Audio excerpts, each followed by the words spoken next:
to the D5 podcast. This is Jeremiah Hill and Brian Scalabrine. Brian Scalabrine, the White Mamba. He's rolling around. We're getting ready to talk about some basketball. We're going to talk a little bit about a futures power ranking, and then we're also going to discuss the player options a little more because it's the hot topic at the moment. With some people taking a very hard stance about it, and we're going to discuss that because it's interesting and gives us something to talk about. All right, so let's first start off with the player options.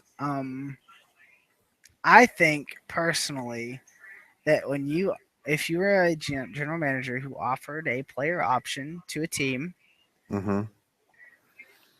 you had to understand that there was a realistic chance that that person would leave or opt out. Opting out doesn't mean they're going to leave. LeBron James opted out of his contract last year.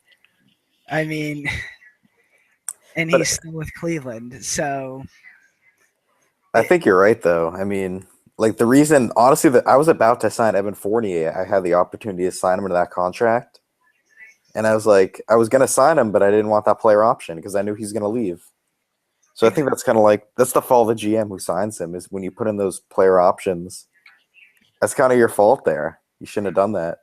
yeah, and I know that Walt is more or less the only general manager who has signed one of those contracts that really had a comment about it. And I hate to say it, but both Favors and Bledsoe are opting out of those contracts. That it's the only way that it makes sense for both of those players. That's not to say that he's not going to get them right back. He might even get them immediately within the first couple of days of free agency, but he's going to have another year on the end of those contracts. And if anything, that's what kind of makes this offseason fun is we're going to have a lot of decent guys who are going to opt out. And I posted a little thing about a sort of a copy of Walt's in and out post, and there's a lot more outs than there are ins compared to his. Yeah, I totally agreed with that. I mean, $20 million on the new cap is really like it's not that much money.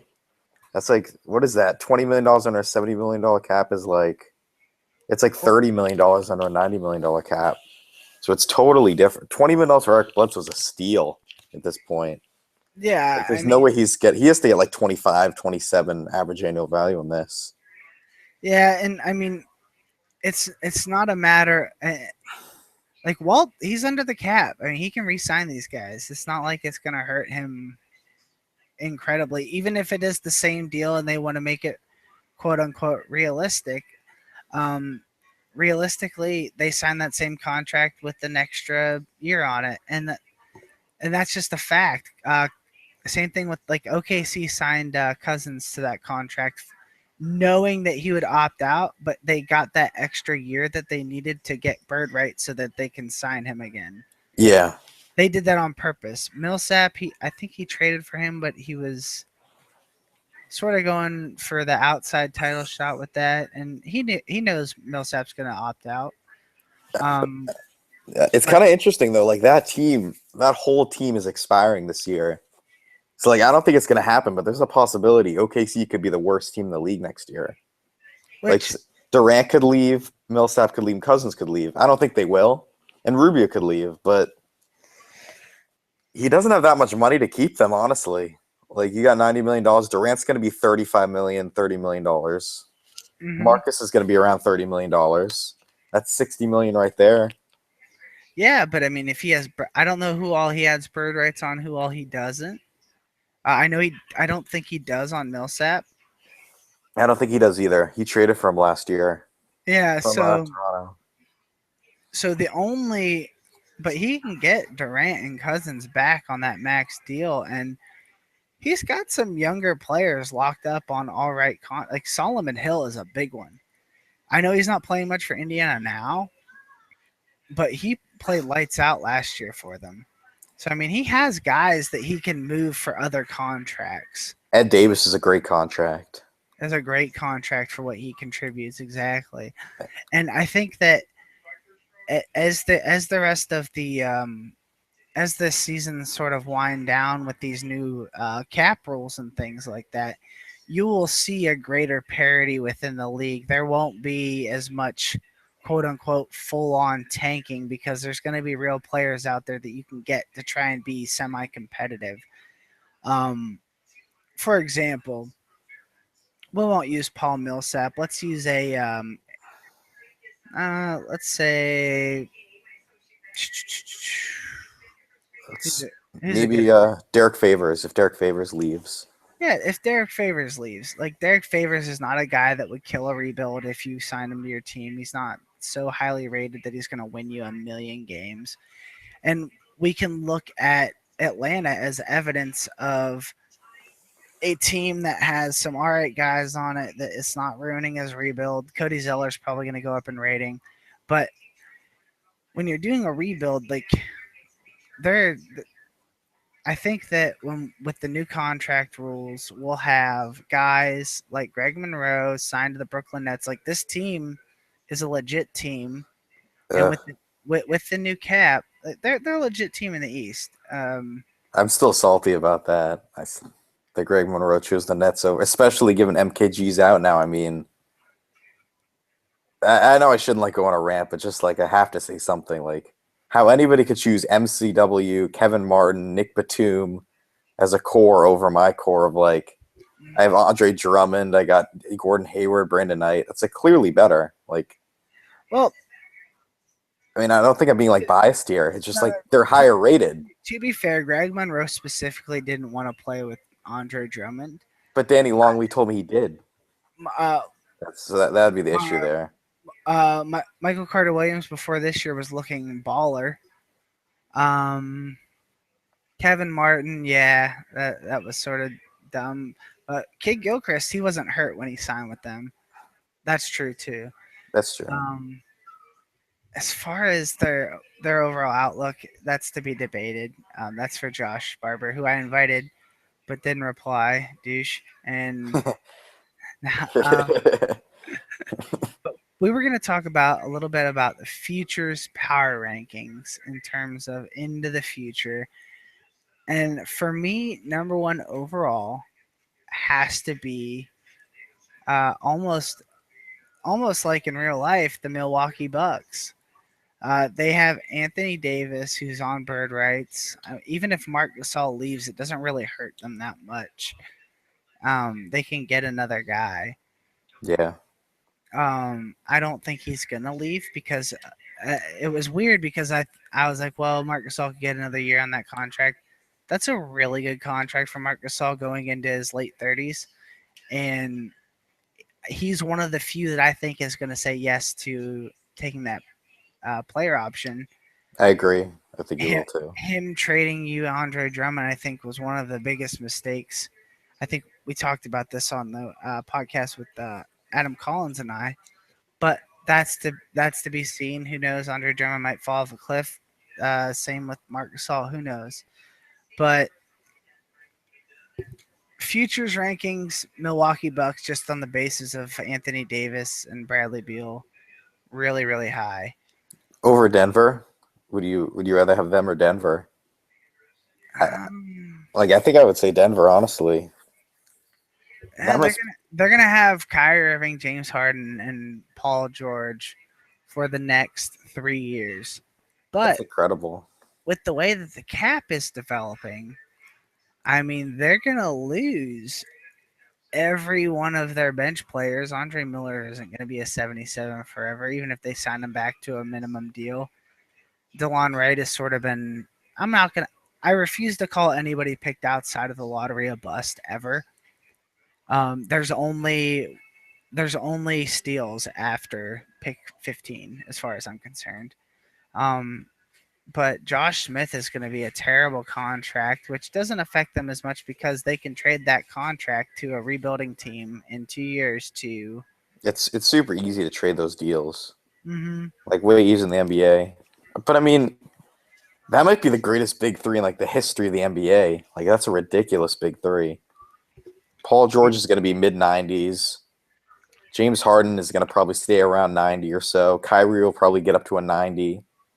He has 390 guys who are just going to be carrying this team. I mean, I guess it depends how the sim works, but that's powerful. And he has Ryan Anderson, who at the even though he's not as good as Dirk Nowitzki, has that same Dirk Nowitzki build in terms Exactly. of the way he is. So you put Ryan Anderson in Josh Smith's spot, and even if Josh Smith is the 75 or so, that's a good backup guy who is going to have good athletic ratings. Um, all right, so Denver Nuggets, Milwaukee toss up. I think the purpose of the futures rankings was for to try and find the young teams that are next up, and I think that after that, if we're looking at futures rankings for the next several years, we can't count out the Los Angeles Clippers. I don't think Carmelo Anthony is as good as he was. He should be hanging around an 88, but I mean he has the one of the best defensive centers in the league, a future MVP candidate in my opinion in Blake Griffin once Steph Yeah. Curry calms off. Um, Amazing contract for Blake too. the only downside is that his guards are woefully equipped for the future. Tony Parker, I believe, still should be an 86. Um, that's just my opinion. He's kind of having a good year too. I know a lot of people don't agree with it. That's fine. Andre Iguodala is still probably that 81. I really fought for his decrease, but I mean he is good, but they're not going to be that good next year or the year after for sure. And Tony Parker is definitely taking that player option regardless of what the cap does. Yeah, I mean, the issue with his team is this is his team for the next 3 years. Like this Yeah, team isn't changing. He yeah. he has no options, no like pivot. He's pretty much out of draft picks and like young assets, but I don't know. I'm not a huge fan. I'm not a big Carmelo fan. I think he's going to age pretty badly. I think DeAndre is like pretty much where he's going to be his whole career. Blake Hmm. is great. I love Blake, but Tony Parker's on the downside. Iggy's on the downside. JJ Redick is what he is. Andrew Bogut, I think, is awful. I think he's washed up. I think JJ Redick is he's probably what starting his 30s pretty soon here. I could see him being that 77 though for like the next 20 years. Like he could be Yeah, 50 years old and go out there and be JJ Redick. Um, he has a lot of player options for next year. Gerald Wallace is going to take that for sure. Although he might be able to get out from under that based on the whole he hasn't played in like 3 years, he's retired kind of thing. I don't think he's retired this year. I think he's on Does he still have some random contract? Like that's the thing is like they might not be technically retired even though they're not playing. I think So he's like I feel like he's on the 76ers at this point. he might Oh, be. he got waived. He got waived by the 76ers this year. Oh goodness, that's a nuts contract to have. He's gonna take that. Marvin Williams is a guy who's playing well, who could deserve a little bit of a boost. I don't know. It just seems a little stale, his core there. It just seems like we haven't seen the real life. The real life Clippers are pretty similar to this team, and they haven't been able to do really anything. Mm-hmm. I feel like it might have plateaued like a couple of years ago when he was in the D5 finals with Tony Parker at his like absolute peak. You have Yeah, Melo as an MVP guy. Blake and DeAndre are still good. it's a weird situation for them.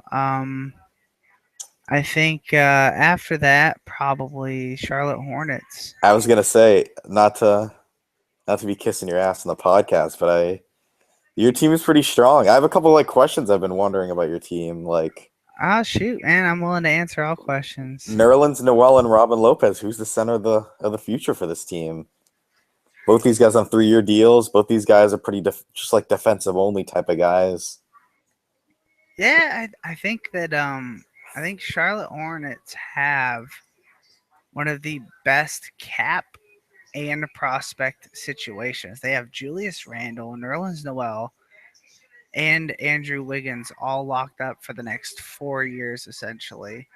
Nerlens Noel can only get better. He's a 75 at a minimum just based on what he does. Reggie Jackson for the next he's gonna re-sign Reggie Jackson in a heartbeat.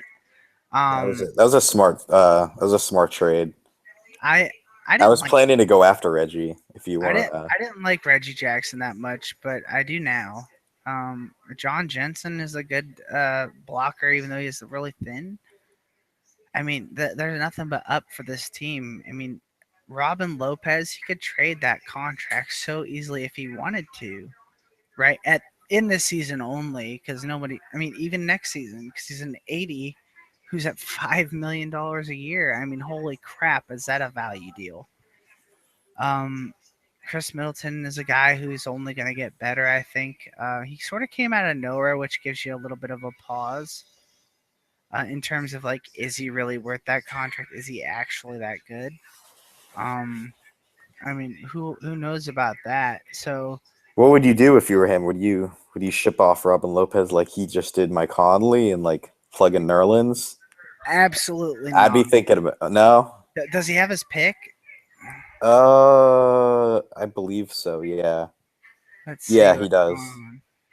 All right, he has his pick. I mean, if he wanted to take a step back, I mean, he has Serge Ibaka, who's not going anywhere. I think you just stay the course, and then you make the moves as they come to you. Someone's gonna offer him something for Robin Lopez. That could even mean someone offers him a good player and a pick, and then he's got two mid-level picks for him, and that's a good. I think that's a good idea for him, to be honest with you. Definitely. I mean, I think he was set up by that old GM, wherever the old Charlotte GM was, who had all those. He had so many picks. Yeah, he was. I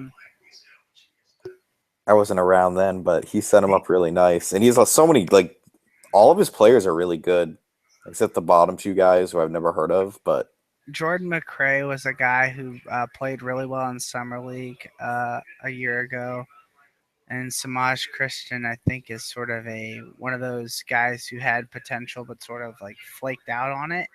So I mean, you never know when those guys come back with a vengeance. even if they don't, if they bust, he has 9 quality players right now on this team, and he is what 40 million in cap space next year. That's crazy. He he is one of the only teams that I think is like 90% composed of actual NBA like NBA That's so true. and that's really impressive. Who do you think's after him as far as future rankings? I like the Atlanta Hawks. Do you? I kind of don't. I kind of don't like a lot of these players. Here's why. There is no one on this planet that wouldn't, other than Andrew Bynum, wouldn't take a chance on at least a, a couple years of some of these players. Like any of his guys that are over 3 years, Tony Snell, Glenn Rice Jr., Hmm. Peyton, Hazonja. He's not trading Hazonja. Hazonja is actually turning out to be very good. Um, I would trade for any of those players. I mean, he can move those guys for a good guy, or I mean, But he's lost 3 games. He has all of his draft picks. He's been very smart in terms of not trading those first round picks. And I just feel like there's nobody to build around here. There's no is are any of these guys going to be an 85? Like I don't think Cody Zeller will ever be an 85. I think Salinger will I never be think an 85. I think Cody Zellinger might max out at an 80, 83. You're even Hazan, more optimistic than I am then on those guys. if he gets to play center, he's not a power forward. He's not fast enough, but he is faster than most centers. Alfred Payton can be sort of that Rajon Rondo type player who can't shoot, but is also a amazing distributor. Yeah. So he can get to that level. Hazanja, I mean, Hazanja by the end of this could be a 90, 92. Oh my god. He could also max out at a 75. He's so he's so kind of in a mixed bag as far as that's concerned. But I mean, he has some guys. So also, and he has all the cap room in the world. Look at after next year, he has enough money to sign an entire starting five of 90 overalls. So I mean, his futures based on players alone, that's not as good, but in terms of what he can do is so phenomenal. And he's gonna finally get that top pick this year. I think he'll get a top 5 pick, and he's gonna be able to really prove something with his ability to draft because he hasn't drafted badly at all. But he's kind of just been like, I feel like it's been middle of the road. He's a lot of those. He might have like six or seven fifth best guys on a good team, like maybe six or seven of those guys, and he's still Yeah, looking for that top three, that top four. But I mean, but, see, I'd but contrast that with like a team that I really like is like Orlando Magic, actually. Like Rudy Gobert, Jonas Valanciunas. These are even like Tobias Harris, who hopefully he gets him to resign because that'd be killer if he lost him for nothing. But I mean, he has some of these nice players. I just feel like these guys have bigger upside. And the Magic now have all their picks back, which is good. I can see that argument for sure. I think that as much shit as I give Rudy Gobert, I it's not that I don't like him as a player. I just think he's sort of two dimensional. He rebounds because he's very tall, and he gets block shots because he's very tall. I don't think he's particularly good defensive post player, but in today's NBA, that's not as important. Although that does still affect his rating. Um, Even if Rudy Gobert gets to an 80 overall, like in the mode of DeAndre Jordan, but with some free throw shooting, that's very good. Jonas Valanciunas is quite good. Evan Fournier, if he can re-sign Evan Fournier to a max contract. It's not going to hurt him at all. No. Oh, like what are you talking max? Like 25 million a Eh, year? That's. that would hurt him, but I mean, he can sign him to a very large deal, like 18 million, if he chooses to. I mean, going beyond that, even like There, even your team. I mean, your team is. You guys kind of have a similar. You kind of look similar to like Orlando a couple of years ago. yeah, I mean, where you don't really know what's going on. Let's talk about my team after this because I want to make a point about Orlando Magic. Okay. I count one, two, three, three players on his team right now that should be 3 to 4 points higher in overall rating than they are. That's Dennis Schroeder, who's probably a 77 point guard. Evan Fournier, who should be at least a 78, 79, and Rudy Gobert, who should be a 77. That doesn't really hurt their efforts to rebuild as far as draft picks and things are concerned. But it is something that's not going to help in that perspective. But that only means that he's made good decisions. That's not like oh, I can't believe your players are getting better, you can't tank as good kind of thing. That is a holy smokes, his players are getting good. He made correct picks. I lambasted him about the Gobert pick, thinking that Gobert was a bum, and that's just not true. So he's really proven me wrong in that aspect. If we want to move to my team, uh, Carl Anthony Towns has proven to be the correct number one overall pick. Yep. Um, I have Kevin Garnett because Yeah, I've done that was confusing. I've done a lot of things that hint at my displeasure with the whole tanking aspect. And I didn't know Kevin Garnett was going to be as bad as he was this year, which I did put in the lowering thread on him, uh, which does help sort of my tanking efforts. However, it was only because he's that bad. Like he deserves to be lowered. Matthew Dellavedova. Oh my goodness, I've waited so long to have him on my team, and He's actually really not bad. Like I watched I don't him yesterday. I don't know if you've watched a lot of Cavs games this year, but the only reason his field goal percentage is so low It is a reason. It is partly because he is rather unathletic. But I mean, he's six. He's a 6'4" point guard, which is great size. He's listed as a shooting guard on Basketball Reference, but per 36 minutes, 10 points per game, almost 7 assists, and only 1.8 turnovers. That's what really gets me excited about him. Um, he's not athletic enough to like rack up steals, but I think we've all seen in our because the Cavs have been on TV quite a bit in recent years. Like he pressures the ball in such a way that just is amazing. It's like he's still playing pressure defense college style. Like He totally changed the finals last year. Like with his defense in the first couple of games, that changed. It might not have been the only reason, but that was a huge reason that the Warriors didn't just stroll to a sweep. Like and honestly, yeah, and his chemistry with Tristan Thompson is just unbelievable. Like he literally, it seemed like every other play he threw Tristan a lob. It was absurd.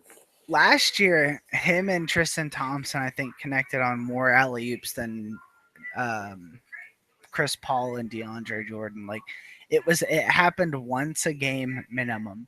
It's honestly that's really the only two like offensive moves he has is he throws a lob to Tristan Thompson or he does his floater. Yeah, and That's all he does. his floater is really good, but He's not bad. the thing is, this year he's shooting almost 45% from the three. Is he?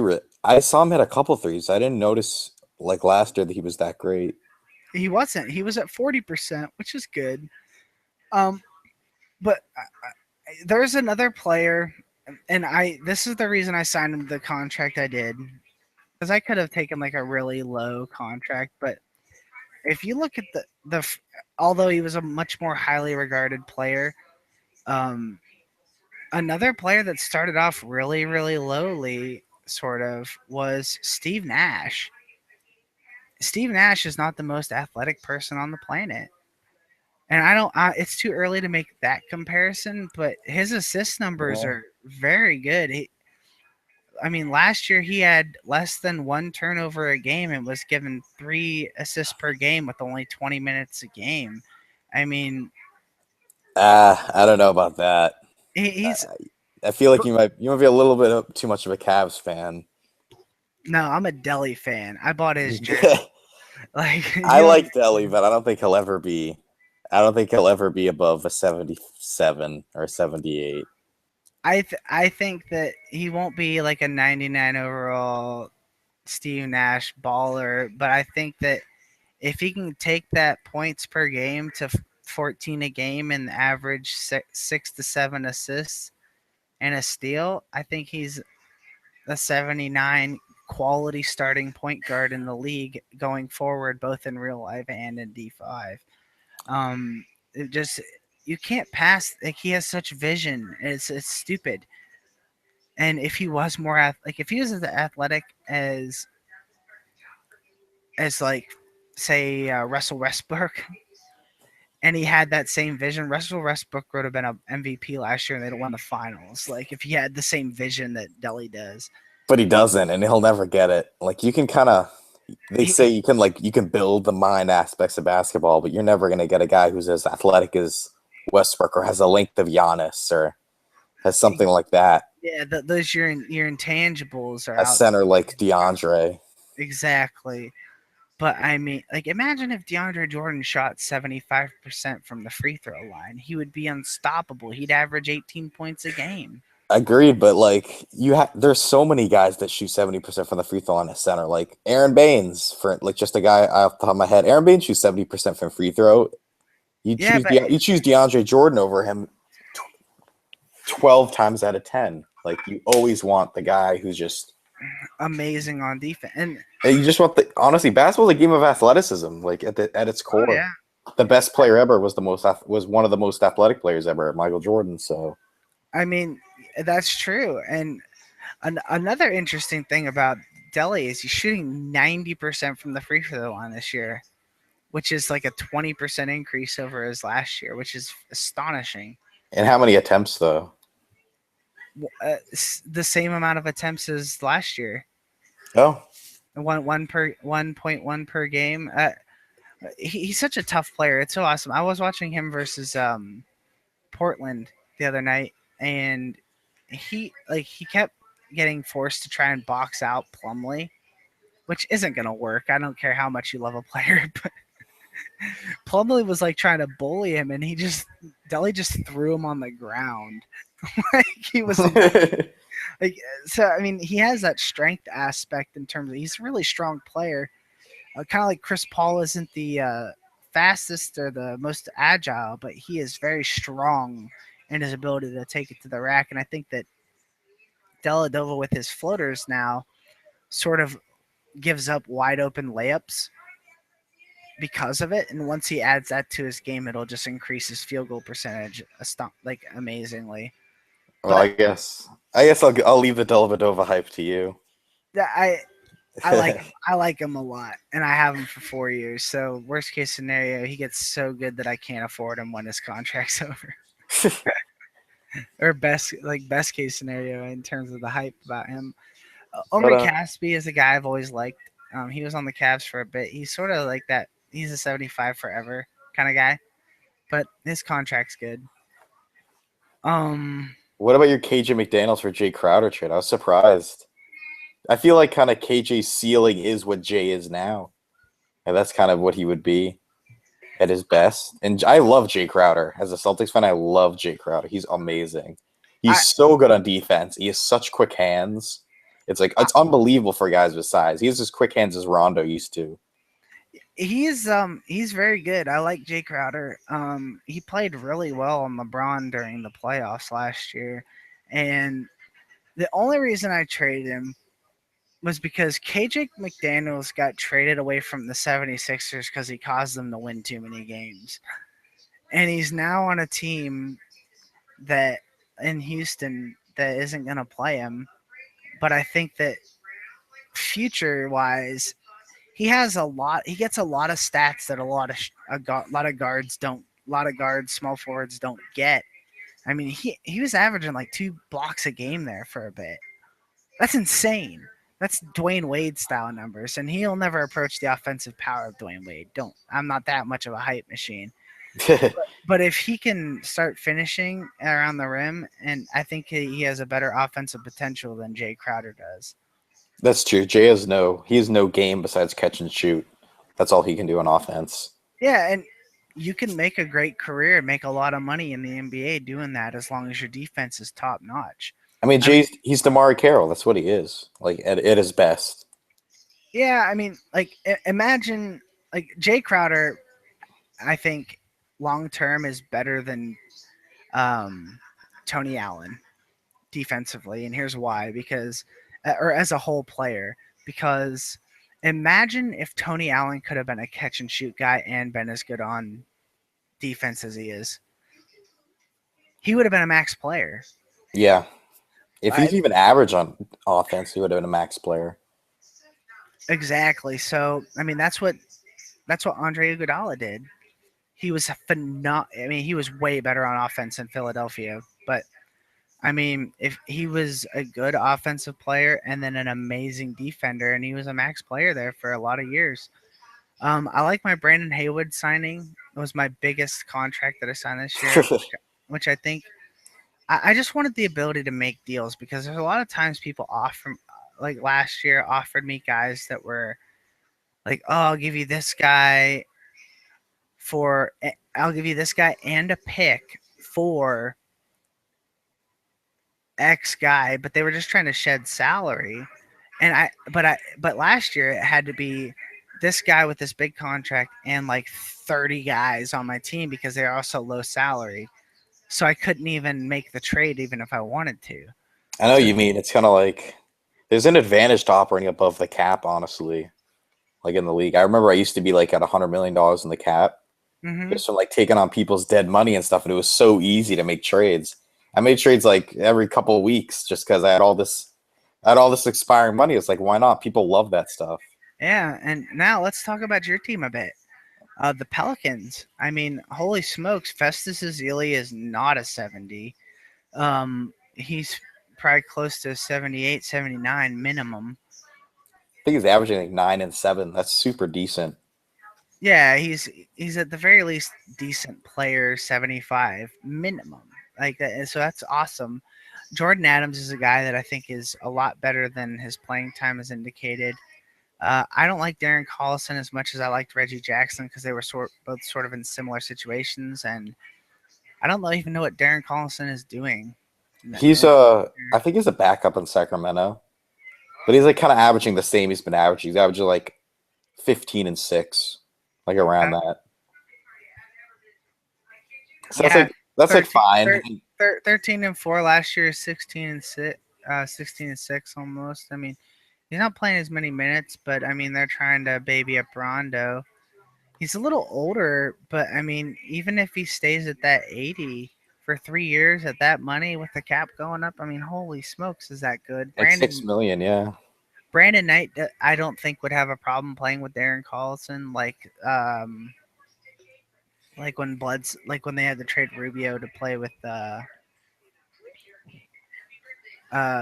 have Bledsoe sign with Minnesota. I mean, Kyle Anderson is a guy who's a weird player. He's like a power forward with point guard skills. I mean, to beats on a team option, you're not taking that. I He's wouldn't so expect. bad. Oh, I love it. Worst player of all time. Um, Modi Junis, he's the you outbidded me on him. I thought he was started off at 6'5", and I didn't realize that it was only a little bit higher when I pulled my offer. Otherwise, I would have you would have been paying a lot more for him. Yeah, that's good. I'm not. I'm liking that. Like Yeah, 20 and what is it, 2019 or 2020? I'll be paying him $9 million. That's excellent. I The mean he cap, is. the cap might be $130 million that year.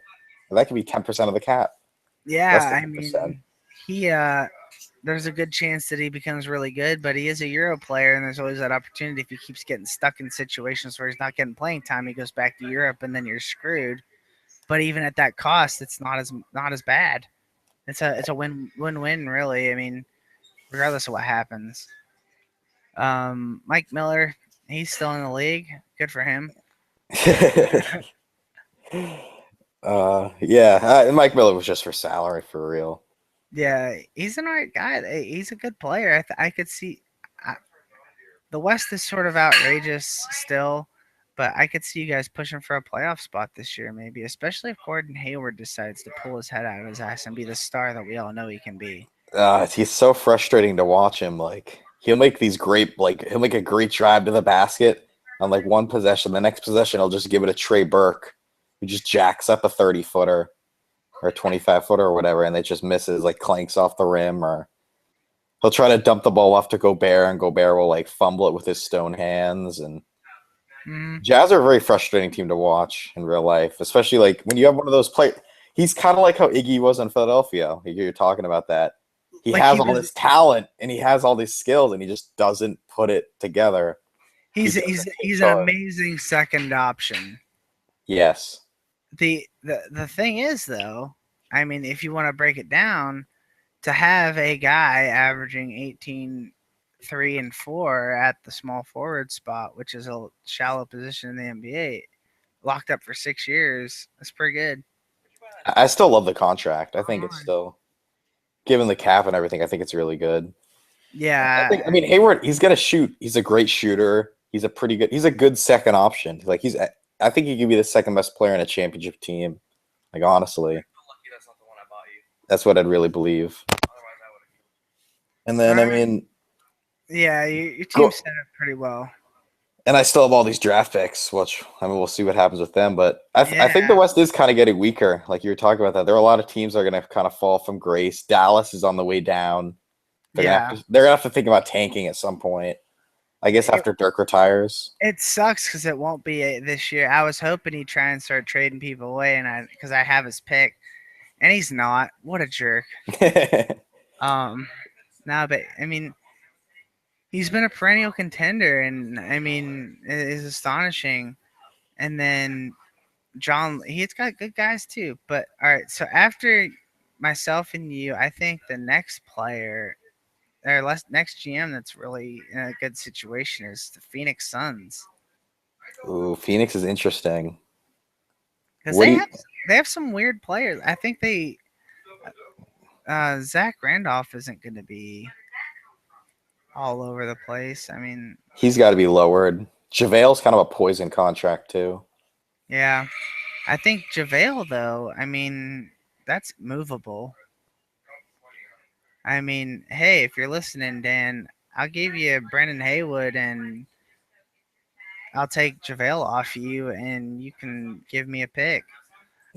You're braver than me. Wow, I would not take. If you're listening, Dan, do not give me JaVale McGee. I don't need Shackton to fool on my team. I already have Hashim to beat. That's just like too much. Well, you think about it. In my situation, I could take that contract; that wouldn't even affect me. It's 3 years though. That's the thing. It's the length. And that are you willing to say for 3 years I won't be in free agency? That's true. I mean, I don't know. All right, what I'm gonna do is we're gonna take a little. I'm gonna take a little 2-second break while I run away and go to the restroom. You can listen to my family bicker in the background, or you can. Um, Brian can just preach his Andre Drummond spiel. I can. All All right, go right. ahead. Go ahead. All right. So if you guys are listening, prepare yourselves. I'm about to lay some stats on you. So Andre Drummond definitely deserves his a higher rating. No, I'm just kidding. I won't actually. I won't actually. But going off what me and Jeremiah were talking about earlier with the Phoenix Suns, I think kind of an interesting situation is Kawhi Leonard on that team. And Kawhi Leonard's a superstar. I would have Kawhi Leonard rated like maybe a 90 at this point, 89, something crazy. I mean, the thing is Kawhi Leonard going to want to be numero uno on a team where the second guy is Gordon Dragic, who's underperforming. Lou Williams a little underperforming also. I like Zach LaVine. That's not a bad rookie. He might be all right. I mean, Zach Randolph is on the decline. I don't even know if I think JaVale McGee's on the Mavs, but I don't think he plays. Taj Gibson has an okay contract there. I mean, there's just Dan is a really interesting chance with this team. Phoenix is a really interesting team where they have that one superstar everybody wants. That's what everybody goes for, and then you have that one superstar. Not a lot around it. Not a lot's there. Dragic is there, but he has like 30 million in cap space coming up. I don't know. Is Kawhi Leonard going to take all that cap space? Is he willing to stay on that team? It's interesting stuff. And then going back to a couple years ago, I believe it was Houston. I could be wrong, but I think it was Houston that actually had Kawhi Leonard earlier for a little while, and they traded him away. And I mean, imagining Houston with Giannis and Kawhi Leonard in the wing, that kind of reminds you of the Indiana Pacers in real life when they had Kawhi Leonard and they could have Paul George in the same wing. That's a pretty dynamic wing duo right there. All right, I'm back. Damn it! Damn it! What did you talk about? I spared them from the Andre Drummond spiel. I figured I did enough. I was Uh, wondering about a really interesting thing with Phoenix is Kawhi Leonard's free agency this year. I was yeah, wondering if is he going to come back to this team? I mean, the supporting cast around is like a weird mix of old players and super young players. I Nobody's think really established there. I think that he does return to Dan's team, and here's why. Uh, the Phoenix Suns, that both their general manager and the way their team is constructed, sort of remind me of the real life Spurs. Like Dan isn't all up in your face on the forums or anything. He is active. I mean, if you send him a message, he'll send you a message right back. Like no fail. Because I've always been like, oh, we need more active people, and he was one of the people I sort of took pot shots at. But every time I've ever offered him a trade, regardless of whether he disagreed with the trade or agreed with it, he's replied with me within a day. So I mean, it's not like he's not paying attention. And obviously, because his team is constructed so well, I mean, Zach LaVine is a future point guard who's slash shooting guard who's amazing. Goran Dragic is next year will be the best contract in the NBA. He's doing kind of bad this year, though. Uh, Like I'll look up his stats, but I'm pretty sure he's been struggling. let's see. I'm gonna pull it up too. Yeah, right now he's averaging 11 points a game, 5 assists, 3.5 rebounds. I mean, that's not very strong. That's kind of weak. It's not, but isn't that also sort of? Oh, his 3 point shooting. He's in a slump 3 point shooting Shooting wise. 27% from three. Yeah, that's not very good. That's a slump. But I mean, because he's for the past like 4 years he's been 50%. He's been great. But I think that's also an effect of that. Dwayne Wade is finally healthy and playing real basketball. So it's kind of impressive in that aspect that he's doing as well as he could. When his 3 point shooting gets back, I mean, he'll be back to averaging 47, 48%. And he's a great player. I don't care what anybody says because he's sort of gotten flipped around the league like in real life like crazy when he shouldn't have been. But The Suns I were guess I on would the cusp say of building something great, and they just traded it away. They had him, uh, Boston, the Boston midget, and Bledsoe. They just got rid of it for no reason. if you're gonna talk bad about Isaiah Thomas, we're gonna have to fight. No, I love I Isaiah love Isaiah Thomas, Thomas. but The Boston Midget's great. he's he's bad on defense. He tries. He's so good on offense, though. He's such a He, great player to watch. you know what? I'll say this about his defense. He's about the same size as I am. Physically, like 5'9". He's a real life midget of the NBA. Um, The people's hero.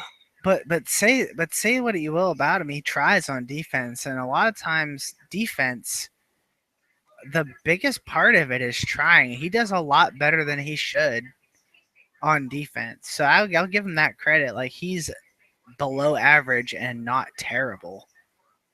I think he's really underrated. There are players in the NBA who could be at least average if they just put in the effort, and they're below average. He's below Cough, average. cough, James Harden. Oh yeah, James Harden could be so damn good on. He has And every tool to be good on defense. He's just lazy as shit. He's so people lazy. people like to point to James Harden's steals as a evidence of how good he is on defense. He's not getting those on man to man. He takes gambles every single time because it boosts his numbers. Like it's the only thing that makes sense to me is why he does it. If you think James Harden's going to defense, like you haven't watched any NBA basketball like ever.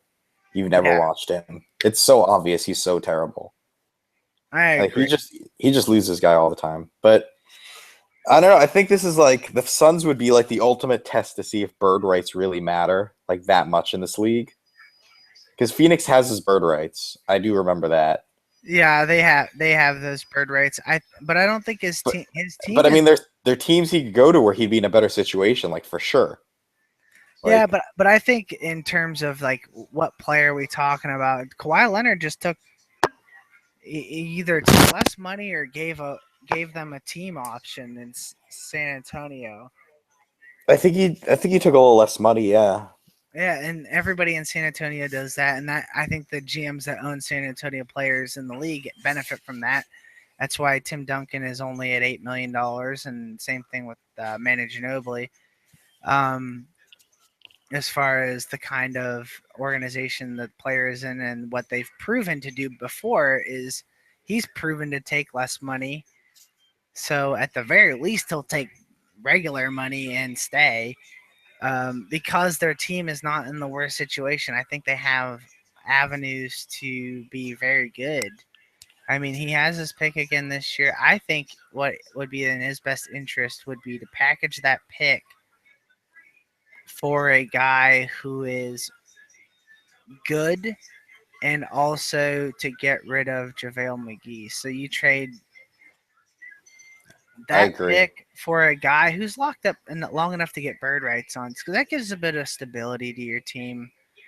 I mean, and JaVale McGee's contract makes that very easy to do. I mean, you put him and Jameer Nelson on a contract to somebody with the first pick, and he's not going to be so good that that pick isn't going to have any value.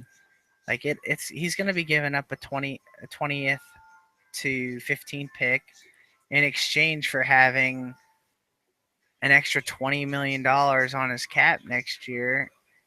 So he'd have $40 million to play with. So that's Kawhi Leonard's deal and two other guys if you split it up right. And I that's a great team. well, here, what do you think about? I just like looking at this right now. Philadelphia is trying to move Al Jefferson and Ty Lawson. I mean, Yeah, I those mean, contracts aren't the best, but they're kind of old. But I mean, I think those are the guys Phoenix has to take a chance on. You got to take a chance on a guy like that. I, not That so guy could. much Al Jefferson, but I'd rather have a declining Al Jefferson on a 3-year deal than JaVale McGee. What like JaVale McGee? Like, say he gets the 10th pick in the draft this year Hmm. for Al Jefferson and Ty Lawson. I mean, he's Dragic, Lawson, Kawhi, Zebo, and Al Jefferson. That's not awful. No, even I think the lowest Al Jefferson goes before that end of that contract is a 78.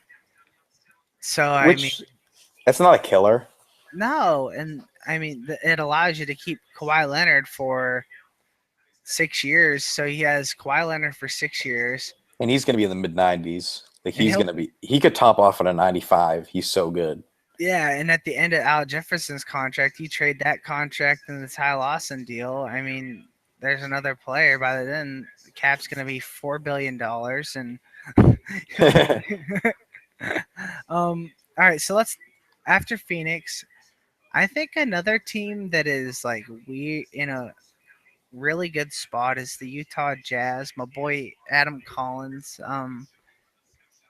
Holy smokes! I mean, he's got a good little core going here. I think that he drastically overpaid for Nikola Mirotic. I don't think Nikola Mirotic is half of that good. He's doing Um, really bad this year too. He's having a really bad year. Like I mean, I think they benched Miritich at this point. Like he was starting to be in it. Yeah, he's averaging 11 points, 6 rebounds, shooting 40% from the field, 35% from three. That's not very good for no, 17 million. he But Hassan Whiteside is he might. I think he is the best contract in the league at this point. Like that's ridiculous. 2.5 million for 3 years for how good he is. That's amazing. yeah, I agree. And then Mirotic, um, the that contract to me was stupid, and here's why. Not because of how good Mirotic can be, because he is actually young for like a Euro senior rookie kind of guy, because he's only like 23 or something. Um, him getting to that next level as far as like being in the 80s relied on uh, Thibodeau's coaching, Tom Thibodeau's coaching, and if he is sitting there really good on defense, like similar to the way he sort of molded Joakim Noah into being an elite defender. Yeah. I mean, without that, I don't know how good he can be. He can be good on offense, but I the coaching changes in the NBA this year were ridiculous.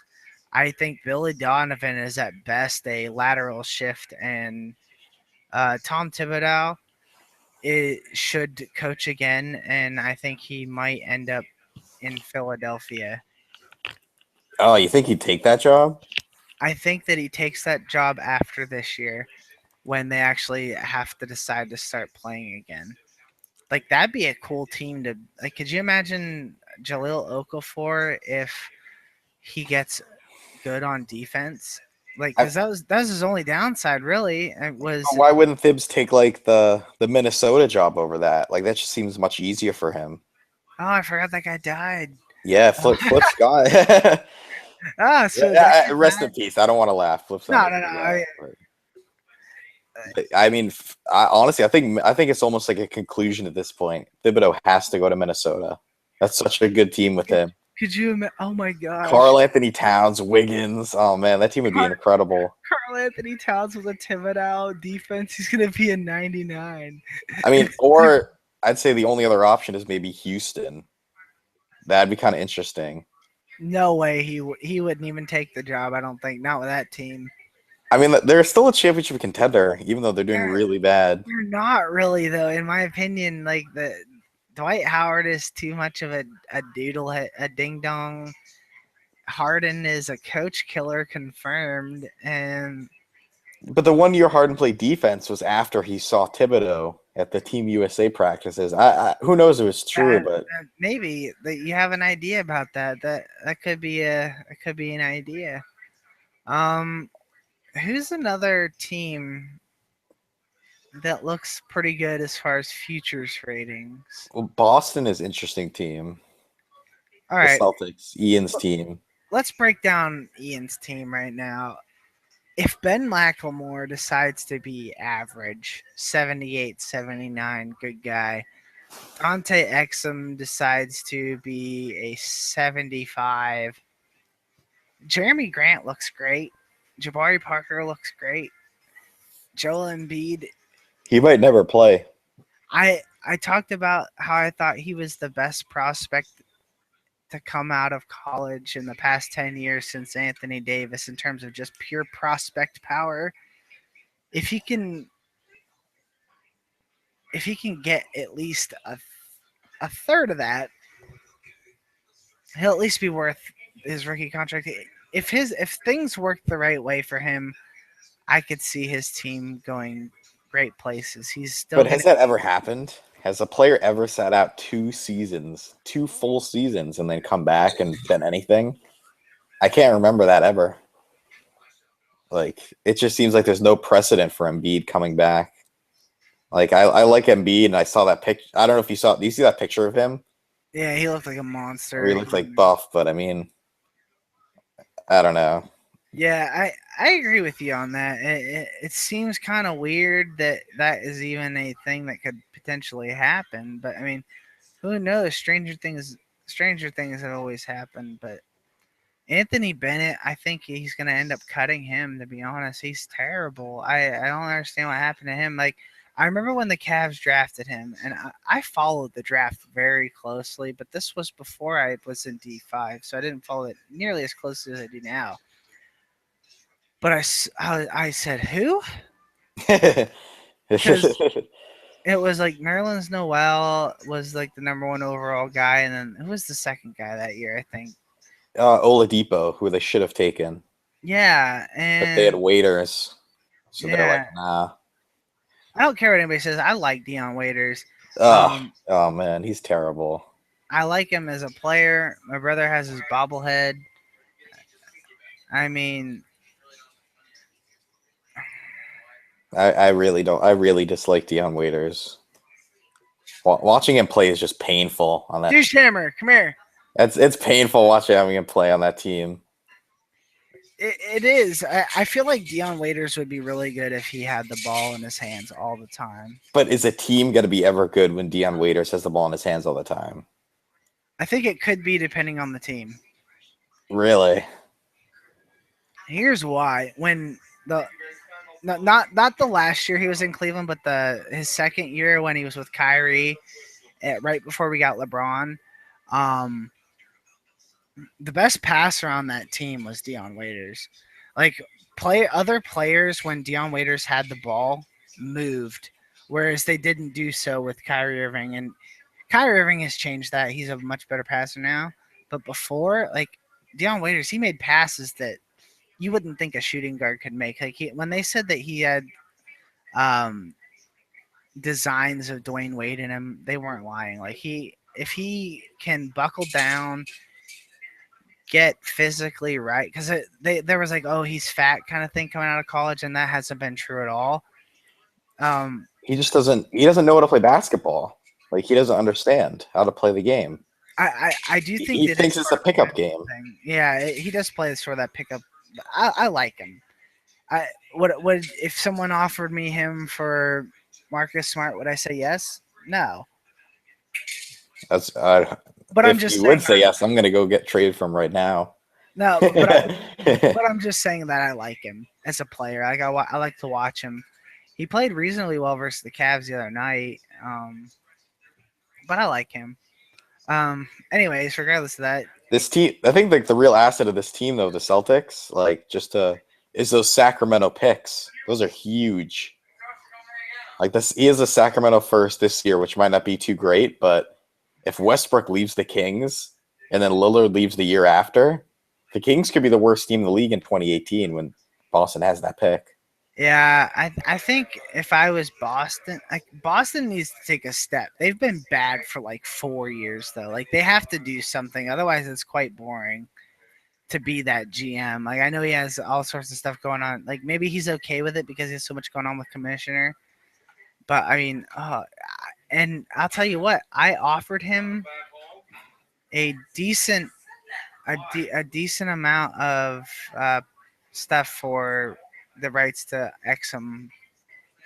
Like I offered him the fourth pick and a second and like a guy on my team if I remember right for Exum, and hasn't worked out for him so far. So I'm kind of glad that it didn't. But I feel like it's sacrilegious if he trades Exum, given that they're both. Australian. Yeah, I feel like that shouldn't be allowed. That should be in the bylaws. Let's talk about some weirdness. Just giving it to you because I'm freaking nice.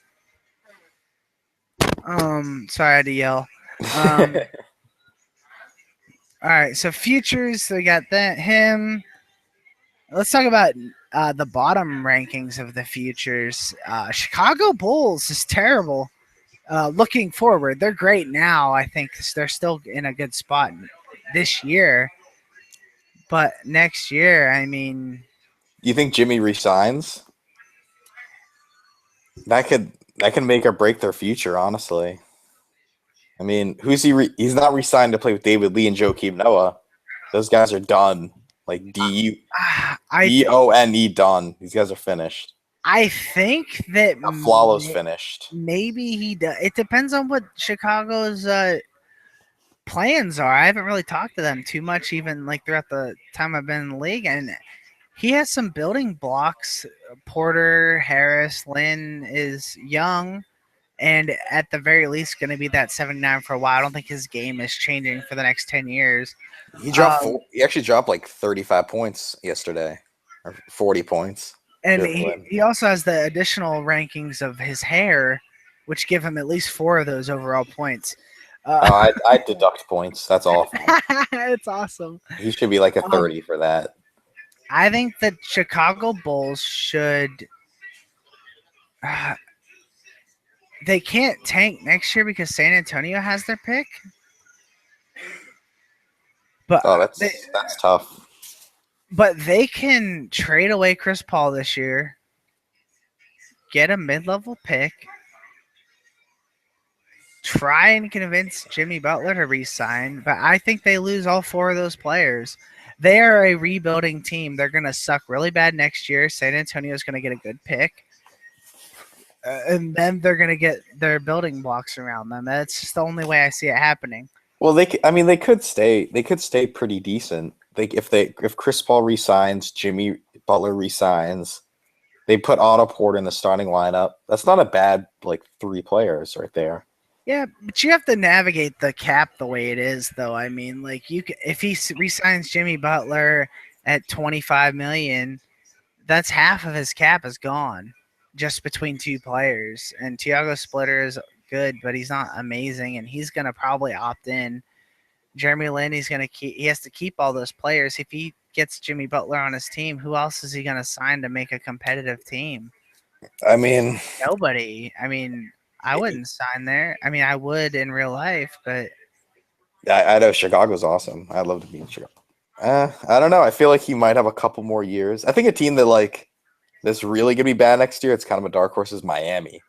I think that team's gonna be really bad, for a long number of years. This is gonna be a bad team because I don't think LeBron's coming back. I don't see how he could come back. He's been on D5's team for a long time. I don't think they've won a title yet. They haven't, I don't think. Which is absurd, given the ratings overall of their team.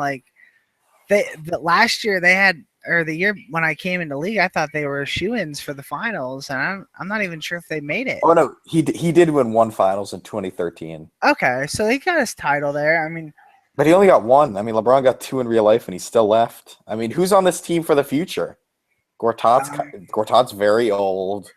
Jeff Green's very average. Wade's very old. Gortat isn't changing though. Gortat, he's gonna be that 81 until he retires. I think he's just always played that way that he's never gonna be so bad that he'll retire. He's one of those guys that'll retire before he sucks, which a lot of guys make the mistake of. Darren Williams has proven himself to be very good. But will And this team win a title? Is this team going to win a title in the next 2 to 3 years? I mean, Wade's going to go down from 87. He's not that good anymore. no, I agree with you. I think that he should leave. He should probably come to Memphis and New Orleans is the party city. but you also have to argue like would LeBron have left Miami if it wasn't for Cleveland looking so good in real life That's such a good question. and I thought like he came back to Cleveland because he came back to Cleveland, you know what I mean? And their team isn't terrible. They're weird, but they're bad, but they're not terrible. They're not in the worst situation. If they make the right moves from now until the end of the year, they might have something there. But the issue is they have no cap space. Like when Wade and LeBron with their cap holes, they have no cap space. This is the team. Like I don't see none of these players are really assets. I don't really think. Like nobody's trading for Jeff Green and giving you something good in return. No, Nobody's gonna get. Nobody's gonna give you anything for Gortat that's good. I Nobody wants Darren Williams for that money. yeah, I agree. I think that he leaves Miami. I think Miami knows it. Troy knows it. I mean, he hasn't really made moves in preparation for that or to improve his situation until he's sort of just riding it out, see if he can win one more this Yeah. year, and then you go from there. I mean, Miami's another weird situation, sort of similar to Chicago, in that after LeBron leaves, you have their pick, and even if if they're average, it's still a mid lottery pick for you that you get for free. Um, and they just have to build off of what they're going to do. I mean, if they want to try and trade Jeff Green for a couple of prospects to see if they pan out by the end of the year, try and keep him, I think they lose LeBron, to be honest. Where do you think he goes? Like what I was always thinking, like If I always thought that what the Bucks should have done is they should have let Chandler Parsons leave next year and mhm, take a step back. And I think LeBron would have easily went to Milwaukee this year if they had the cap space. I was literally just about to say they shouldn't have signed Marc Gasol so they could have Exactly. room for LeBron, and that would have won a title for what 5 years in a row, the 7 years in a the row. next 5 years, or at least been in the finals, just based on like the East strength of the East and whatnot. But I mean, And right? given how Drummond developed, if they kept Drummond at his Ooh, price, yeah, I and then they could have re-signed Drummond and had LeBron on their team already. I mean, who knows? A dark horse for LeBron, I think, depending on if he's able to move Al Jefferson for someone cheaper. 76ers. I mean, because he can re-sign Bosch after he signs LeBron. And so if he signs LeBron for $30 million, I mean, he loves Chris Bosch. Everyone knows he loves Chris Bosch. So I mean, you got to look at that team as an option. But what about like realistically, Ty Lawson sucks. Maybe what if he went to the Suns and played power forward? with Kawhi Leonard? Yeah, that'd be a good team. What What if about like what if hmm, Sacramento decides to re-sign Russell Westbrook and they get LeBron? I still think I can't believe LeBron didn't go there last year. Like I Oh, think in when real I life? made that prediction in that article I wrote a while ago about LeBron going to Sacramento, that totally messed with Vladdy's whole psyche. Like that whole year, he's like, I have to get a big player now. I have to get somebody. I have to make a move, and that kind of messed him up. He made some weird deals, and I love Vlad, even though we had Oh, our me too. disagreements about Chris Bosh. He made the league more fun. Same with Jr. Jr. Get your account shit fixed, or just It is. Ian. It is fixed now. I think. Oh, I good. sent a message yesterday. Okay. Or at the worst, Ian, put the San Antonio Spurs in control of Jr's new account. Who cares? Um, as far as like next year, like Philadelphia is a dark horse. Suns. What about like this is kind it's like kind of a long shot here, but I mean maybe LeBron just he goes to Charlotte. I mean, to be honest, Whew, this like super dark horse here, that's but not that much. That's not that dark. like I mean, say That's a they trade similar situation that he came back to Cleveland and three guys that were really good. right. I mean, say he trades Chris Middleton, He Robin doesn't have to. Lopez, He doesn't even have to and he gets trade like a Chris good center. Middleton. Like he gets a good center. Say he gets like a DeAndre type of guy, like not DeAndre, but somebody like that. I If mean, you put he re-signs Reggie Jackson. You have Reggie Jackson, Andrew Wiggins, a shooting guard, LeBron, a small forward, Ibaka at power and forward, and a good center. and Lopez, he doesn't even have to do anything really. He's already got rid of Mike Conley. I mean, and then he just has to fill in depth around that. I mean, holy smokes, I mean, he used to trade Middleton to get a spot, but he doesn't even have to. Middleton's locked up. He doesn't have a choice. Middleton's a sixth man of the year. LeBron might not go. I would No, say he would. He could. Who knows? Because that'd be crazy He's if he not went to going. Charlotte. He's not. He's not going to Atlanta. He's not going to the Celtics. He's not going to the Nets. Charlotte, maybe. He's not going to the Bulls. Yeah. Cleveland, out of just the basis of that he did it in real Oh life, my god, that'd just, be awful. He can't go. just because it was Cleveland. Say what you will I about love Chris Stapps, Cleveland. but this team is just If he's able to do some stuff, I mean, because if we're just looking at team, sure, but I mean, like the whole reason he went back to Cleveland was just because it's Cleveland. And if dang, what's his name? I never get it right. who? Um, hold on, let me pull it up. Porzingis. Hanamachi Sakakuri Oh, can get it to the point um where he can levy that way of where he like is able to be like, come on, man, this is Cleveland. He could get LeBron back, and it, uh, if he, to be honest, I've noticed in the sim, like if you have one really good player and then a bunch of really okay players, you can have success, and that's what Portland did for when they won the title.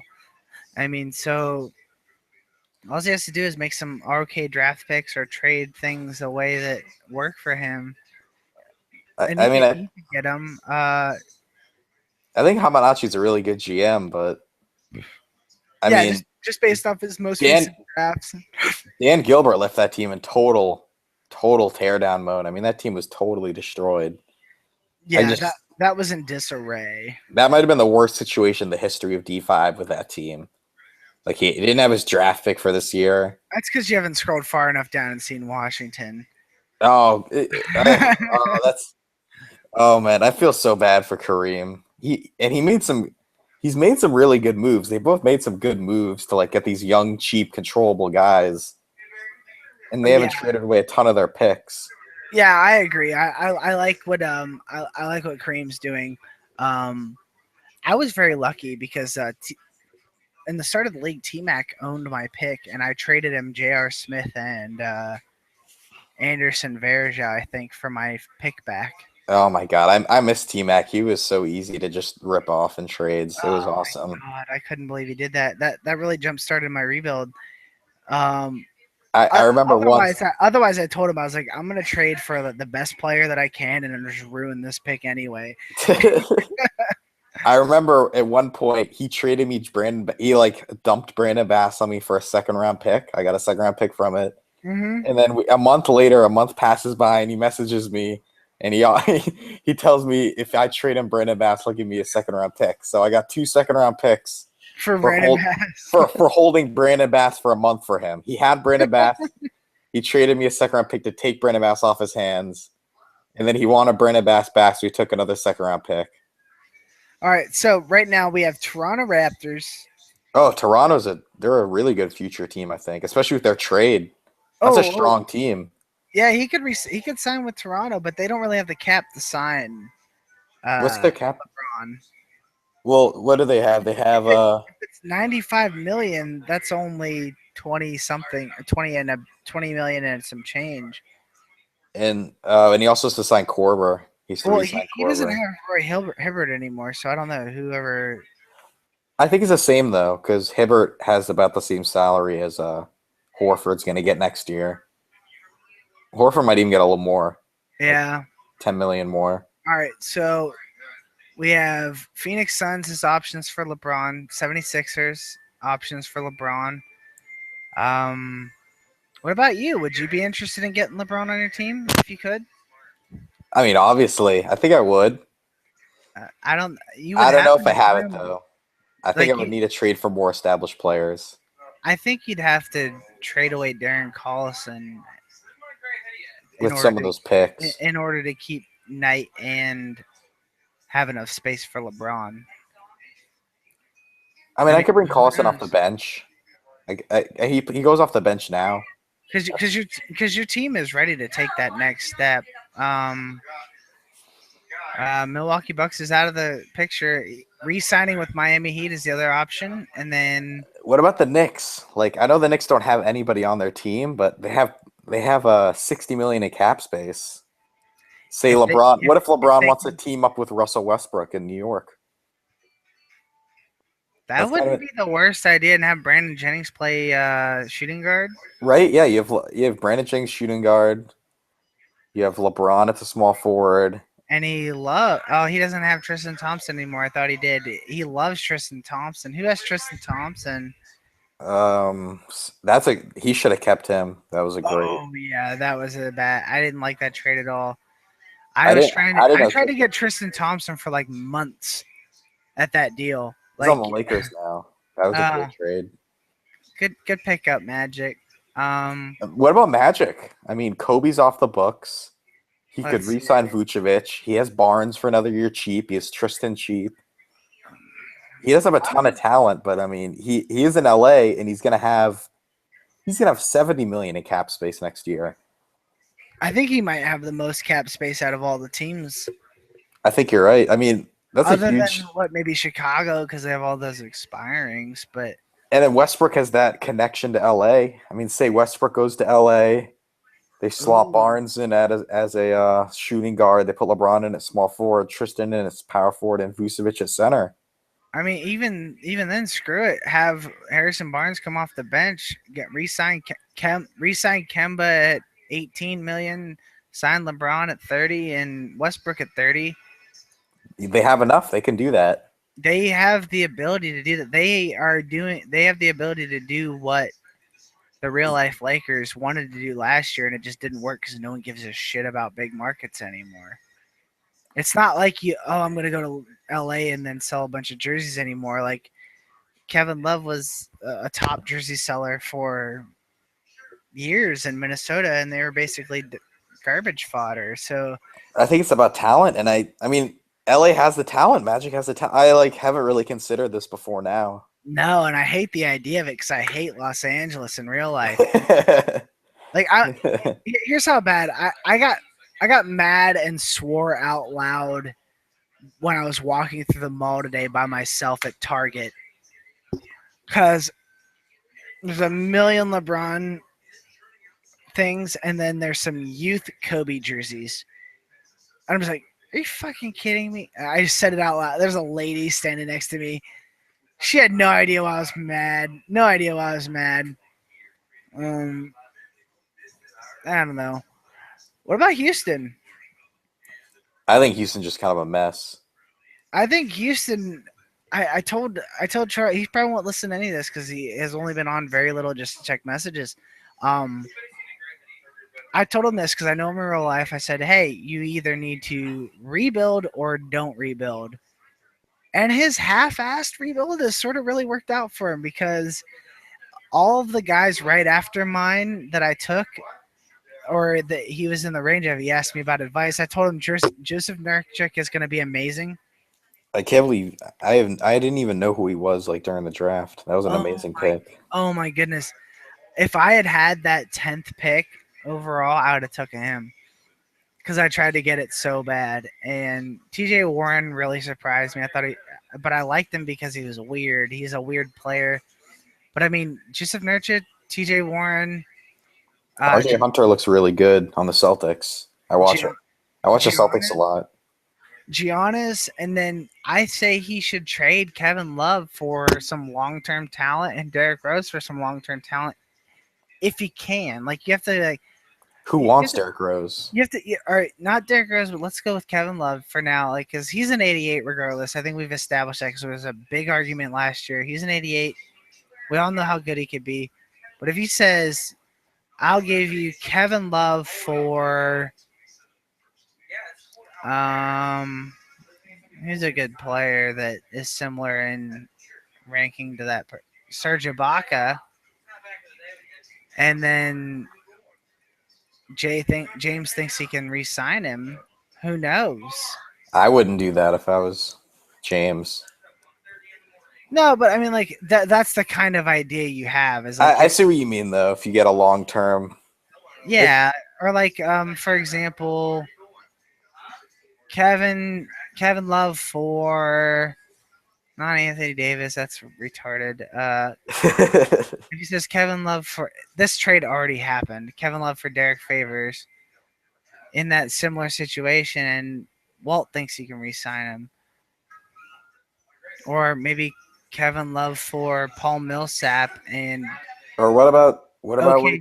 Rudy Gobert? Oh yeah, so Orlando needs that centerpiece piece, and Gobert still has bird rights. yeah. I mean, well, the thing is that Orlando would have to trade for Kevin Love and say, "I'm going to re-sign you," and then Gobert could go to Houston, and then boom, you have Orlando making a step, and then you have Houston really kickstarting their rebuild, and I think they have all their picks, if I'm not mistaken. Now that they're missing their pick this year, so they might as well just sort of hang out. But I mean, that's the idea. I can. Maybe, maybe they trade maybe Zach Randolph for Kevin Love, and then Houston gets Phoenix's pick.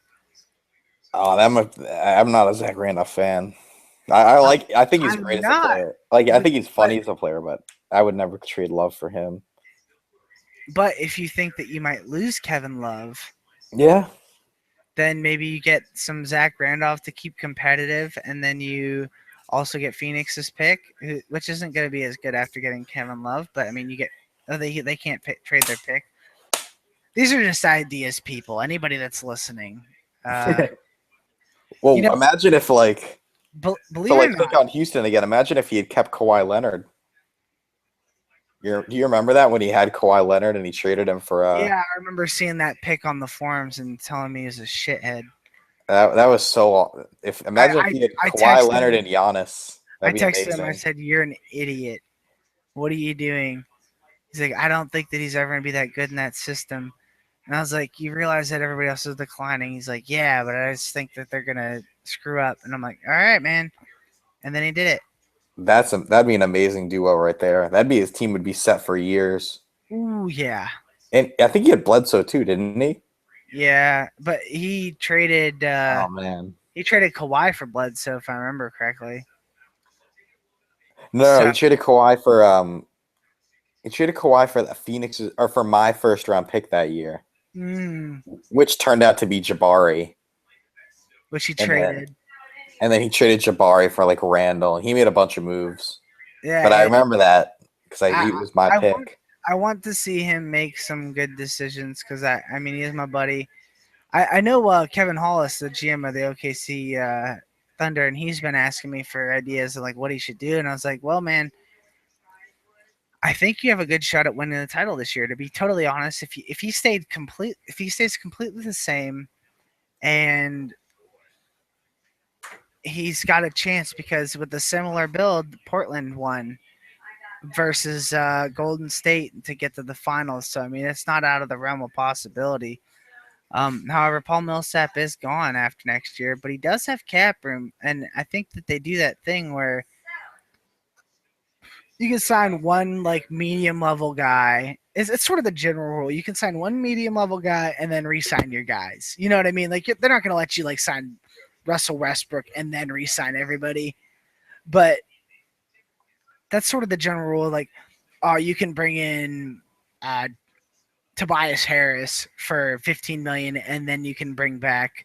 Yeah, Well, it's a general rule, and I'm not upset with that. That's an that's fine. idea. I mean, I Yeah, think because he needs to upgrade just his because shooting it guard. happens in real life, just because it happens in real life. How come he doesn't upgrade his shooting guard? Is what I would say. Like Thabo, that's a tough to win a title with a 75 in your starting lineup. But Tabo was really good, like before he got murdered by the police in New York. I mean, Black Lives Matter, but I mean, holy shit! Like he got beat up, and then he was looking to be really good for Atlanta. Atlanta would have actually challenged Cleveland in Ah, in the conference challenge. They wouldn't have won, but they'd have they challenged if didn't he even win a been there. single game. Thabo's not that good. I think No, they're but pretenders. but he is good enough to at least win a couple games. Like you know what I mean? They were Uh, really good last year, and missing that defensive. They like Damari Carroll's okay on defense, but he's no Tabla Cephalosha, regardless of what you want to think. that's true. So Tabla Cephalosha checking, um, he probably would have been put on Kyrie Irving, to be honest, because Kyrie Irving wasn't dead at that point, and then you have a completely different series. Um, I mean, what yeah, else were we going to talk about? We were going to talk about some stuff. well, here, why don't we, if we're already talking about the title, who's your pick to win the title this year? Since obviously none of our teams have a chance. I mean, In real life, and in D5, both.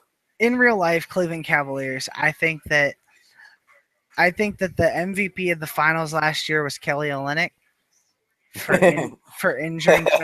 injuring Kevin Love, and I believe that full heartedly because we won 2 games with a bare bones roster and LeBron James, and if we also had the uh shit, what's his name, Who? power forward Draymond Green having to check Kevin Love, I think that that's a whole entire different series, and the pressure is really put on Steph Curry to perform.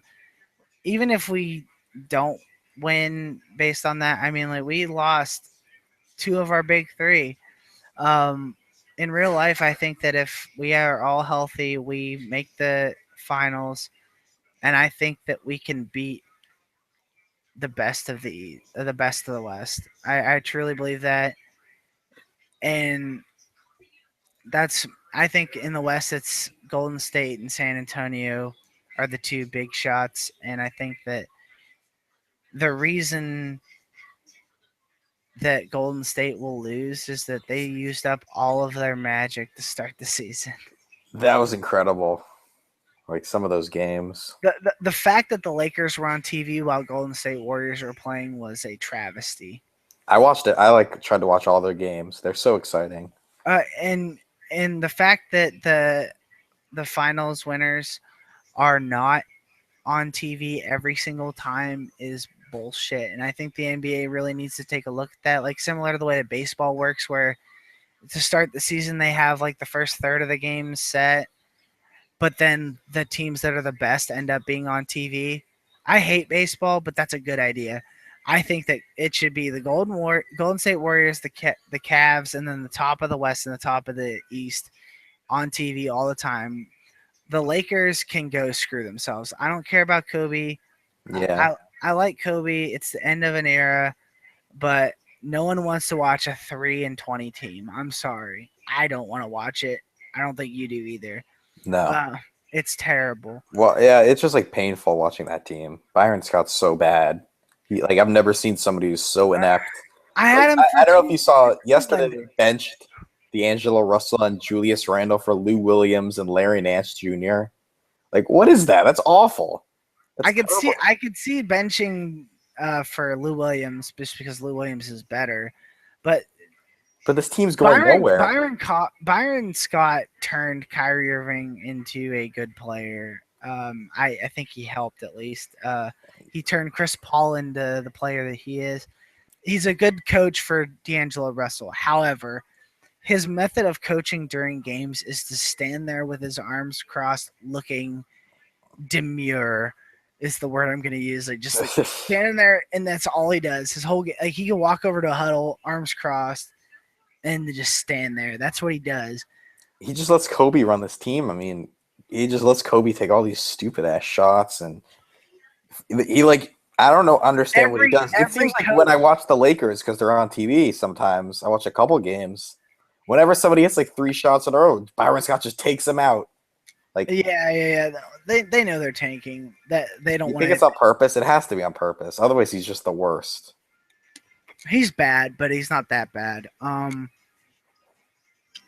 What do you In think D about for in D5? in D5,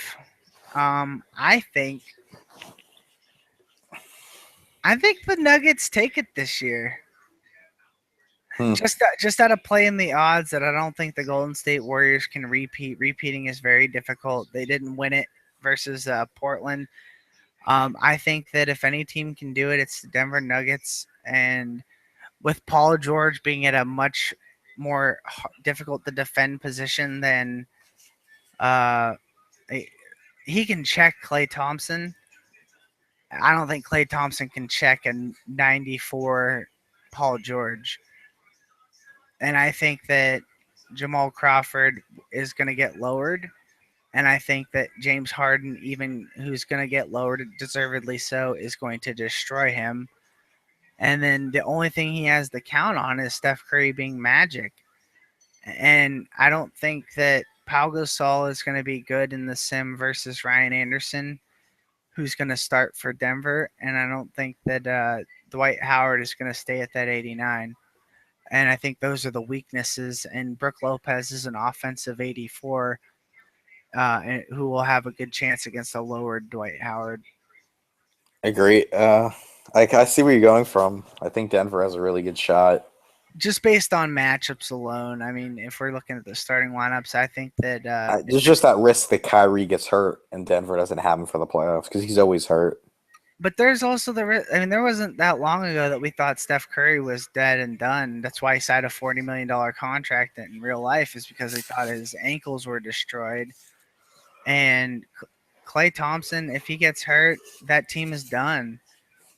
Steven Adams is good. Dwight Howard has missed like what 15 games already, some bullshit like that. I mean, things could fall apart for Golden State very quickly. Uh, Another outside shot, as always, is Clippers, but I think that they're going to be uh, always a bridesmaid, always once a bridesmaid, always a bridesmaid thing. I don't know women's sayings, but that's the saying I think. And they're sort of be on the outside looking in for the entire time that they have Blake Griffin. To be honest, just based on contracts and stuff. So I think Denver's my favorite. What do you think? um, I I think OKC really has a good shot this year. Your friend, your boy Kevin. Yeah, I think your boy has a shot this year. I think he's to trade one of his picks. His first round picks are useless for him. Like nobody's drafting with these picks are going to do anything. So yeah. I mean, if he traded his first round pick for a guy, a shooting guard, just got a an 80 rated shooting guard. yeah, I mean, he might have to trade Ed Davis with it, like trade just for contract purposes, but find a Uh, guy like that's gonna get boosted up. Like trade Ed Davis and his first for. or trade Jared Dudley. You don't even need to trade Ed Davis. You can keep him. Oh yeah, somebody Trade with. him for like maybe Portland decides that this isn't their year and Portland trades him Manu.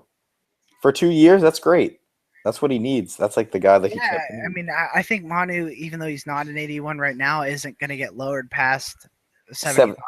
Yeah, like I think he could be even a 78 at this point. Like I'd be Yeah, okay if Manu is 78, or maybe he gets like CJ Miles from Sacramento, or yeah, something like that would work really well, and it'd be good for the league just to have Sacramento having a pick, or like one of these bad teams that could really use a pick that don't have one. Um, just like real quick while we're on Sacramento. Do you think Westbrook leaves? yes, I think he has to. Like it's already decided. I think. I think that the new Sacramento GM has to be, when he decided to take over the team, because he has to be mindful that Boston has his pick. I think that he might as well go for it this year just to try and win as many games just to lower the value of that pick. Next year, blow it up, and then you just deal with it the year after when Boston gets that other pick.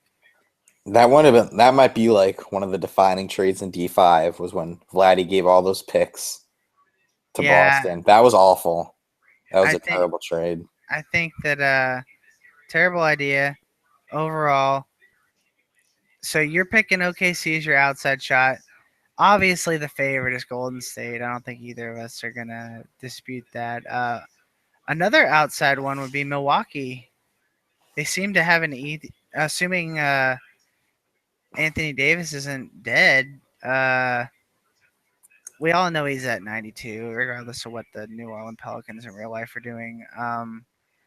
If Anthony Davis isn't dead at that point, then he has a real shot to just kind of skip to my loot through the East. I mean, who else challenges him? Maybe the Heat, maybe LeBron goes off, but that's it. Yeah, I mean, who knows? Maybe the Heat don't have the worst team on the planet. Maybe the Miami Heat come out and they make the finals and win one last one, and they get to keep LeBron. I feel like this is kind of a down year for like contenders in general. Like there are a lot of teams that are kind of up and coming. Like Minnesota's up and coming. In a couple years, they'll be a juggernaut. Yeah, I mean, there are a lot of these up and coming teams. I mean, there's Philadelphia there's just dropped out of the conversation for contender. Yeah, there's too Dallas just much dropped out. within the league. There's too much tanking. Yeah, I think I'm part of it, but it's a necessity for my team. But the thing that all these player options will help with, and sort of switch gears a little bit, is the league will and these cap rules with the cap holds especially are going to change the parity in the league that I can feel like I have maybe not this year, but next year, I feel like I have an opportunity and a reason to try and get Chris Bosh. Or obviously, not 2 years from now, I wouldn't think that it would be a good idea for my team because they'll be 2 years older. But like, say it this year, all these cap holds had been in effect for a few years. I'd be like, oh, I can get Chris Bosh and have a fighter chance at it. I could try and get Paul Millsap, and then that'll be the thing that puts me into contention that allows me to sign other players because previously without the cap holds, a team like Oklahoma City would be able to sign like three dudes and then sign Kevin Durant back and then what the pretending Warriors did. That's how the Warriors built their team was through that. yeah was through Which that, good for him. He exploited the loophole like you're supposed to. yeah, exactly, that's what a good GM does. But But I think now you say I have a real shot, not this year because Clay Thompson's re-signing with them regardless, but like if this had been going on for a while, he wouldn't have Paul Gasol at that price. He wouldn't have all these backup guys that are very good. I could get Clay Thompson, and he's a younger guy, and that'd be good for my team, regardless of the fact that he's an 85 and ruin my tank. So you'd be able to tank with a much more competitive team, so you wouldn't have my 5-82 team or 5-70 something team that comes in. It's going to be a lot more competitive in terms of people are going to try and win now because you can't just not re-sign Joakim Noah just because he's old, because he's that good and still. everybody has cap space, so there's no team just like stuck in mediocrity around like this around the cap. I mean, everybody's gonna have at least 30 million in cap space this year, like pretty Oh much. yeah. I mean everybody but the people that are in the same position as Golden State. Like, Like the people that already have contenders. yeah, unless you're already a contender, you have $30 million in cap space to try and pry Clay Thompson off of Golden State. It's not going to happen, but you can make Golden State pay for it. And then when Pau Gasol eventually decreases, he will be. That'll be a horrible. Like right now, for example, Denver having Josh Smith at $24 million next year doesn't hurt him at all. But the year after that, he's going to be in pain because of that, because all these backup guys, he can't get them anymore. You know what I mean? Like, Exactly, he can't get the.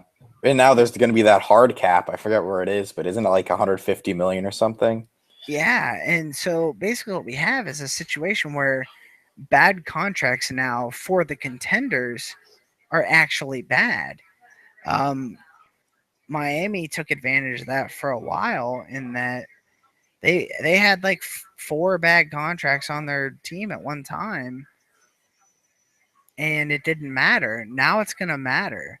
So it's sort of this situation where things are going to even out because everyone's going to be able to get a fair shake at the players, and that you will see good players like what happened this year, like Greg Monroe, sign with lottery teams and then make them not lottery teams anymore.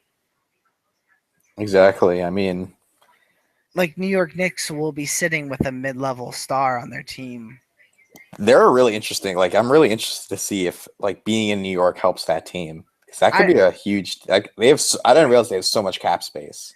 It hasn't for the past 20 years, and I don't expect it to. The only reason Carmelo Anthony wanted to go to New York City was because he was from there.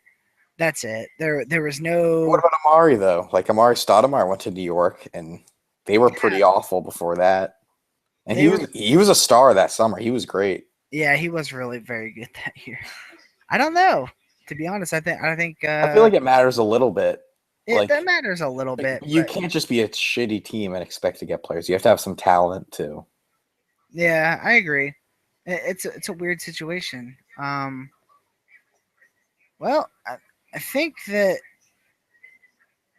that might be it for a discussion, just because I think we ran a little bit long. I think we're at like 2.5 hours now. Oh wow, Yeah. So what I'm gonna do is we're gonna end the podcast, then we're gonna chat for a little more, if that's okay with Brian, sounds good. and then we'll be posting this up on the forums pretty soon. So thanks for listening, and talk to you guys later.